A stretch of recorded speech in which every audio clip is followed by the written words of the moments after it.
Hello and welcome to another Q&A for the San Francisco Independent Short Film Festival 2025. This is the program, the Q&A for the program, True Stories Part 2. Hey filmmakers, Morning. good morning. Hello. Good to have you here. Hey, first just introduce yourself. Maybe just tell me your name, the role of the film you're associated with, maybe your position on the film, if you could. And Deborah, you're first on my screen. Can you just tell me about you and your role in your film? Got it. It's the San Francisco punk rock documentary from the late 70s, early 80s on Polk Street, which was primarily the gay scene in San Francisco. It's that history, it's the onslaught of the whole shebang. And I am the writer and the filmmaker and the editor. Cool. Oh, and the name of your film is? San Francisco punk documentary. Got it. Right on. And Anna, you're next, please. My name is Anna Uj, and I've directed Girls Move Mountains, which is a documentary about a group of young girls in the mountains of Pakistan that managed to play soccer. Fantastic. Thank you. And last but not least, Paul, please introduce yourself. Yeah, my name is Paul Oberstrom. I am the director and cinematographer of a short documentary called Shoreline. Excellent. Excellent films. Well done, people. Congratulations on finishing your film and getting into our film festival. We got Deborah and Paul. You're San Franciscans or Bay Area, San Francisco Bay Area, correct? Yes. Correct. Right on. Thanks for joining us. And Anna, where are you calling in from? I'm from Barcelona. I'm based here. All Yeah. right on. Welcome. Thanks for making the journey. But your film takes place in Pakistan. Yeah. Tell us about making it. What inspired you to make the film? How did you get connected to these wonderful group of women playing soccer in Pakistan? Well, I've been going to Pakistan for the past 15 years to shoot different stories. I'm a photographer, apart from being a filmmaker. And so I've been going to Pakistan. I love the country. There are lots of very interesting stories. And so at the very beginning, I was going to do a photography story, but then I decided to turn it into a short film because it just made sense to tell the story this way. Yeah. Right. Is it your first film? It's my first film. Yeah. Wow. Yeah. Yeah. And how'd it go? Was it challenging, scary? Will you make another film? I'm very used to take pictures, and I think taking pictures, I think it's a lot easier in the sense that I mean, you need a lot of people around you to make a film. You don't need a lot of people around you to take pictures. I mean, I guess, yeah, I would like to do another film, but I don't know, I'll see. Um, and no, I wasn't scared at all. I mean, as I was saying, I went to Pakistan for the first time a long time ago. The mountains in Pakistan are very beautiful, very safe, it's just very beautiful. Mountain people. I mean, Yeah, yeah, yes. yeah. Your image is burned. Your movie burned, in my brain. Some of those beautiful images of the women playing soccer with, or going to their soccer match, or traveling on the vans or the trucks with the mountains in the background. I mean, just magnificent. Uh, Yeah, very, very, very. I mean, it's kind of amazing that these girls come from such remote places. They play in pitches that are, well, football pitches that are very high up. Yeah, the landscape is beautiful, and it's kind of amazing that they managed to take all of these trips and just And, play and stuff. like I said before I started this thing, I could have separate Q&As with each of your documentaries for an hour each. But let me ask a little bit more. It's amazing. How are these girls doing there? Like they look so, for lack of a better word, like normal girls I'd see here in America, yet they're in this kind of mountainous, remote area. And are they content there, or do they seek to go leave, to expand their horizons? Well, the thing is that, well, first of all, I guess like what I've been told a lot of times is that these girls don't look Pakistanis or the stereotypical Pakistani. Pakistan is a very big country and it has lots of different tribes in the mountain in that area. They are Wahis and they are said to be descendants of Alexander the Great. I don't know if that's true. This is what they say. And then they are Ismailis, so they follow a very open-minded branch of Islam. So like girls and boys are educated the same. I mean, basically they are very into like equality, and that's the reason why these girls can play or like are allowed to Yeah. play. The only thing is that they have to face like the rest of the people around them who might not be as open-minded as them, and that's the whole conflict of the story, really. Yeah. Yeah. Impressive. So, Paul, how about you? Any challenges? Is this your first film? No, not my first film. I mainly work in documentary, but I've made several by this point. Great. And so, what got this film going? How did you stumble upon your characters, your story? What inspired you to make it? Yeah, a few years ago, there's a sort of like a nonprofit group in San Francisco called City Surf Project, and they introduce young people to surfing by giving them like a ride to the beach, surfboards, wetsuits, surf lessons. It's basically like an after-school program for kids to learn how to surf. So I've worked with this organization in the past, and I've always just volunteered and had a good relationship with them. And then one of the program directors, he was telling me about Diane, the main subject of the film, and I could just tell how passionate he was about her story and how compelling he thought she was, and that I would be a good person to sort of help put her story on screen. So it was kind of like a slow build up where we just met up a few times, had lunch, had coffee, and then yeah, and then fast forward a month maybe from that first time hanging out, we started to film the documentary. Fantastic. And then, how about SF Punk documentary? Uh, Deborah, did you live it and you had to go tell it, or what inspired you? Still living it, Jason. Right on. I'm alive. I'm one of the only ones alive. Um, and I can still remember where I live and find my keys. All right, good. Yeah. Excellent. Well, what So was that one? There's that one great quote, I think at the beginning of the movie. It's like, if you help me with this, if you were at the 60s, or if you're a part of the 60s, then you should remember it, or something like that. How did it go? oh yeah, something about then you weren't there, Yeah, right? then you weren't there. If you Then remember you the weren't there. 60s, If then you you weren't remember there. it, then you weren't there. Yeah.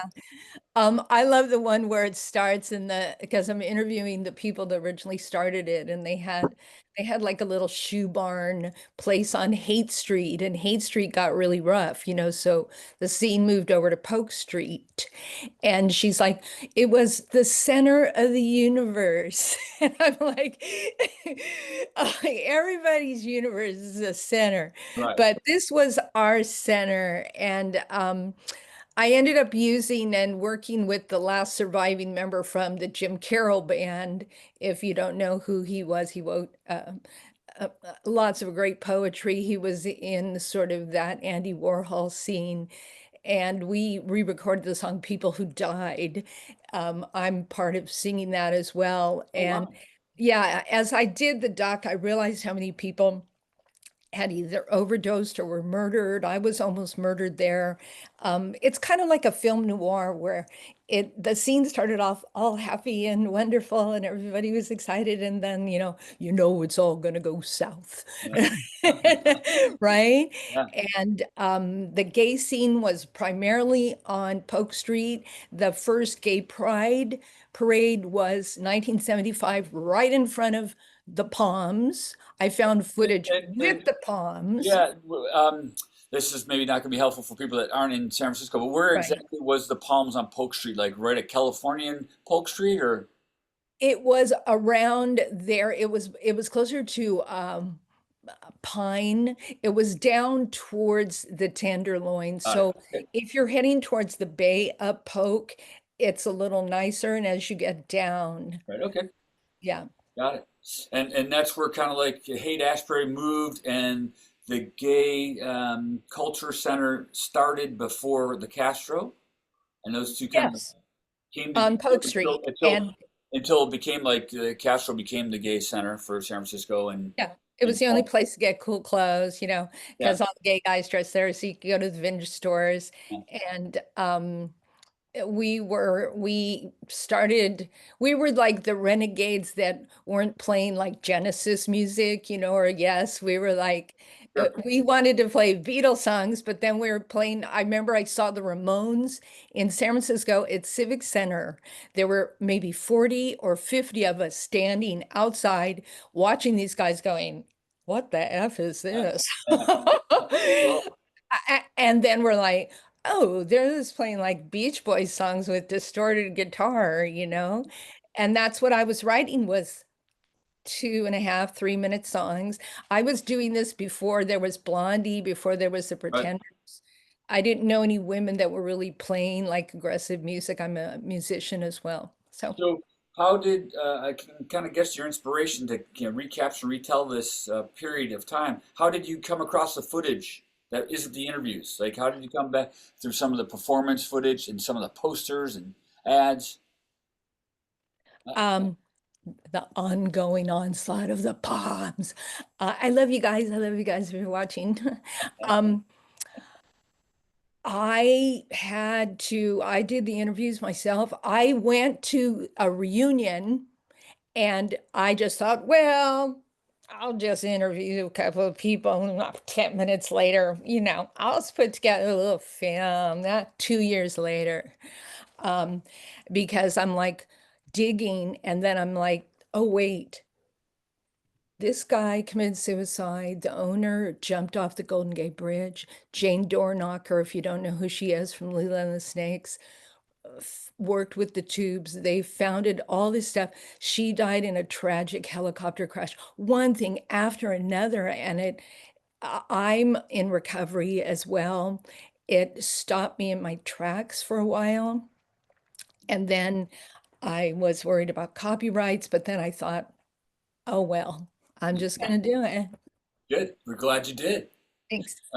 Anna, how about you? What was a challenge you had making this film? Was there any challenge? Was it all kind of filmmaking challenges, or were there any other kind of geographic or personnel challenges?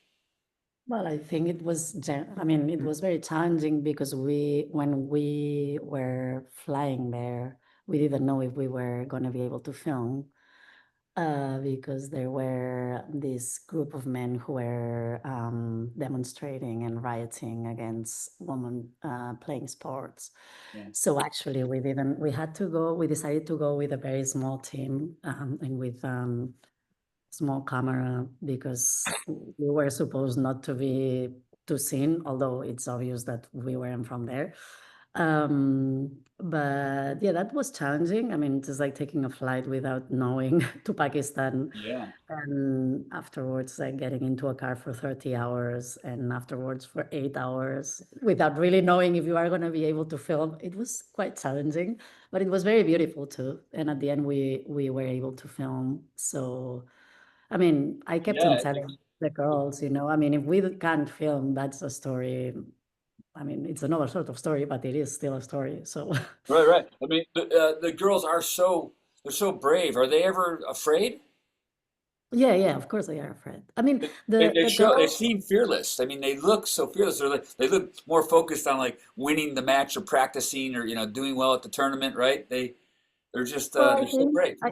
I think the girls Karishma and Sumaya, who are the girls who organize the league, and they are older, they are aware of what could potentially happen.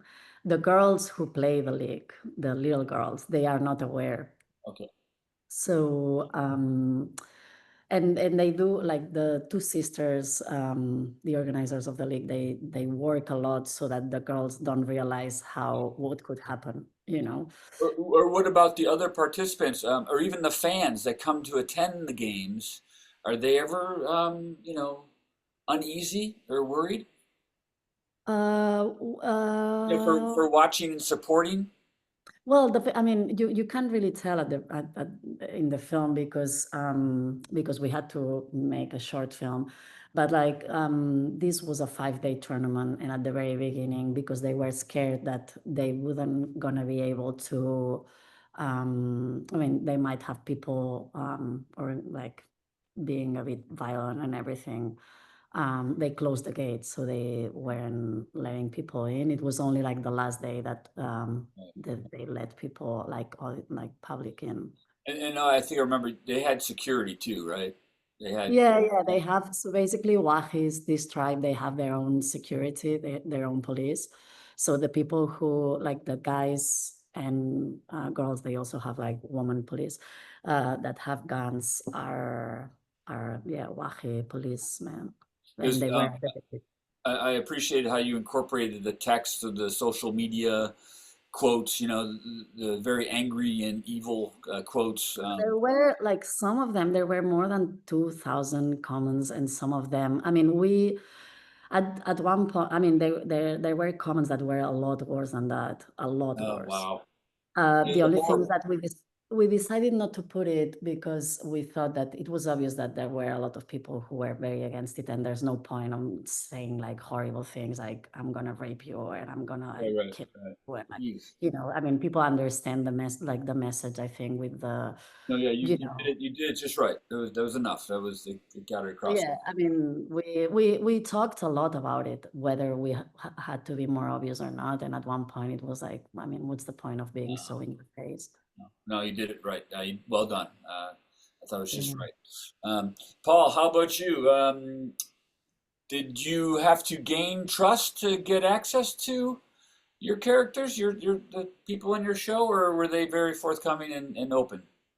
How Yeah, long did it develop to take the relationship to develop? yeah, I think from hanging out beforehand, like before the cameras were even rolling, was like is always like a practice of mine for documentary, just so it's not like, hi, nice to meet you, and then cameras on your shoulder, and then Right. we go. So I would say it was a slow build, and for the more sensitive subjects of her life, I approached those topics like sort of later when we were already like more familiar with one another. So we slowly built up to the things that were more sensitive to her. And then even from the first day we filmed to the last, Diane also got more and more comfortable as the filming went on. So that was really amazing to see that like she just felt comfortable and she felt like she wanted to get her story out there and that she trusted me and the film team to put that What there. what was by slow build? What kind of time are you talking before you started filming?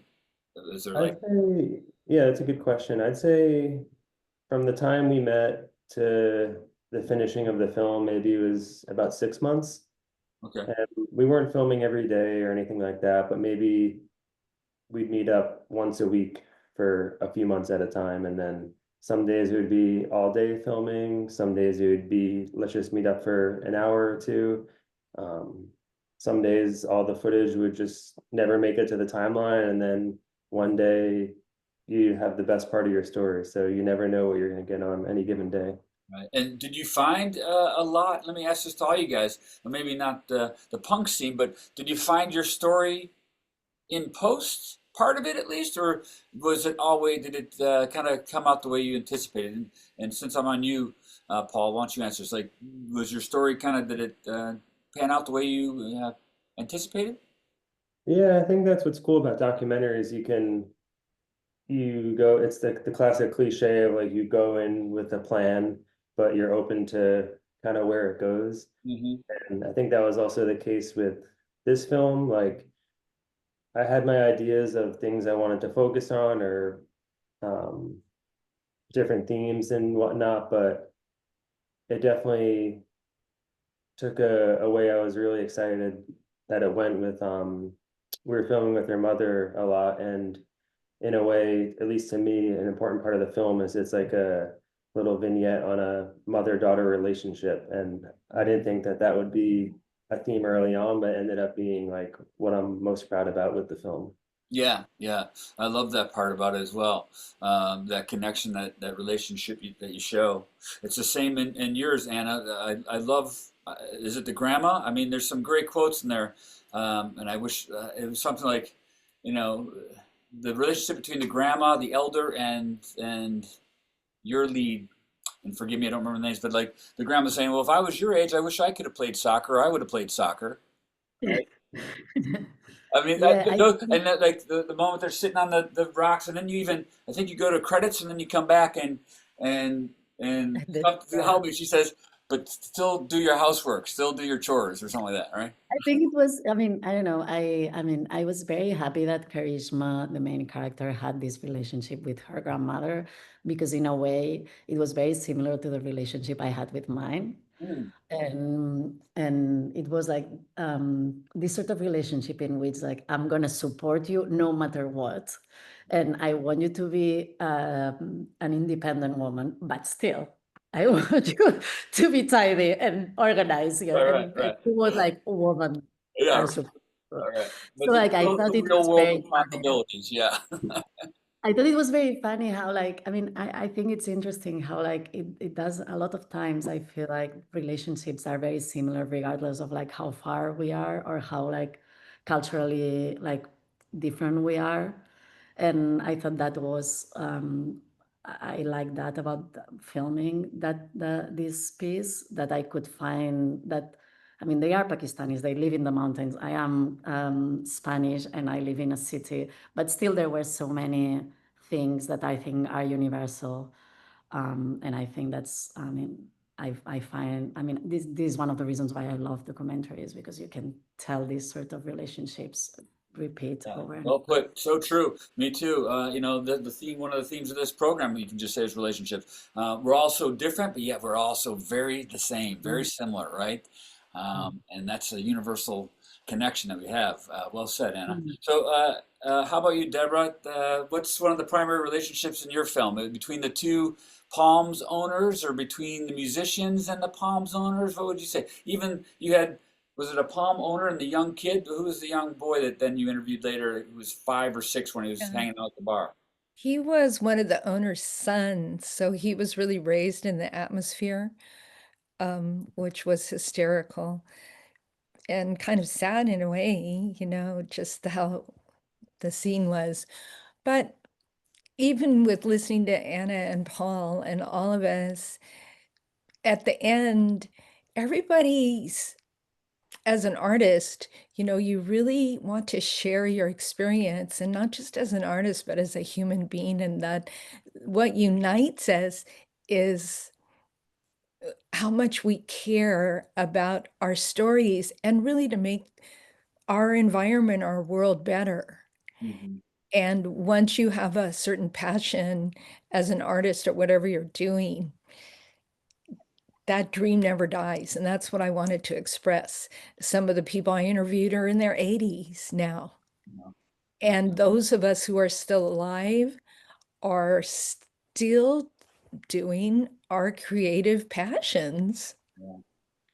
Yeah, and even you can say just I love the relationship these people had with a specific area, Polk Street, San Francisco.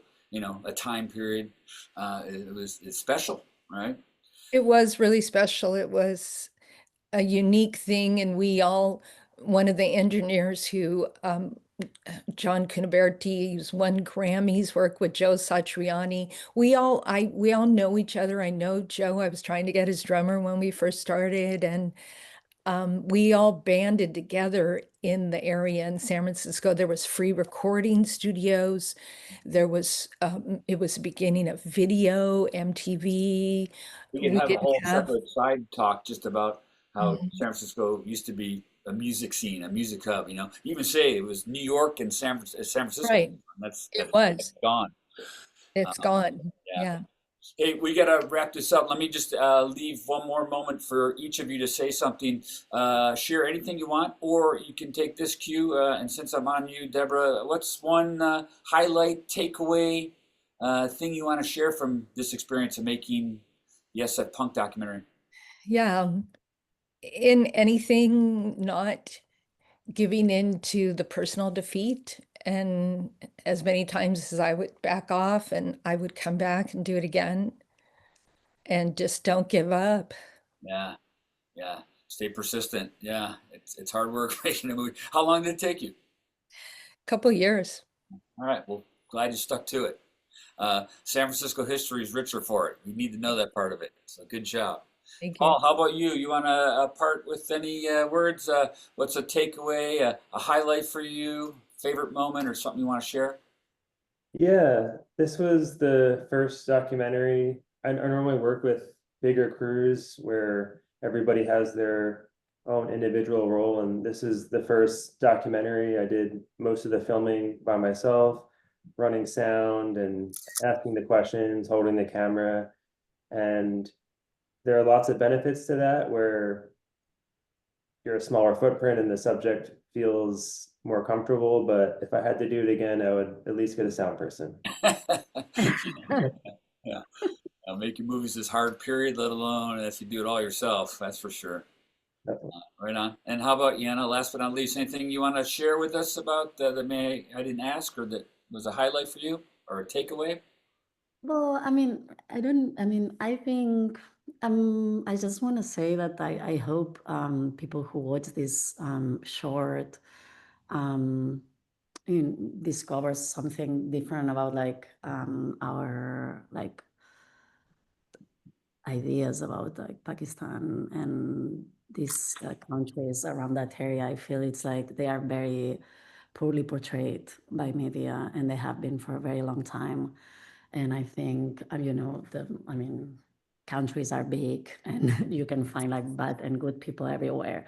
And I think one of the reasons why I really wanted to do this documentary is to show that there are a lot of young activists in Pakistan. There are a lot of, like anywhere, but I think this, like any country that ends in Stan has very bad press, and I feel it's very fair. So I'm hoping that people who watches this movie can see that there are very strong ladies there. Yeah, So right on. yeah. They definitely will. Well, Yeah. we are very grateful for all of you and for you, like I said earlier, making your movie, completing your movie. We know how hard it is to do so, and for submitting to our film festival. Congratulations to all of you. Thanks so much. So much. Well, everybody, thanks for watching. That's another Q&A for the San Francisco Independent Short Film Festival. Check out more great indie films at sfindie.com, and thank you for your support. Bye, filmmakers. Bye, everybody. Thank you so much. Have a great day. Thanks.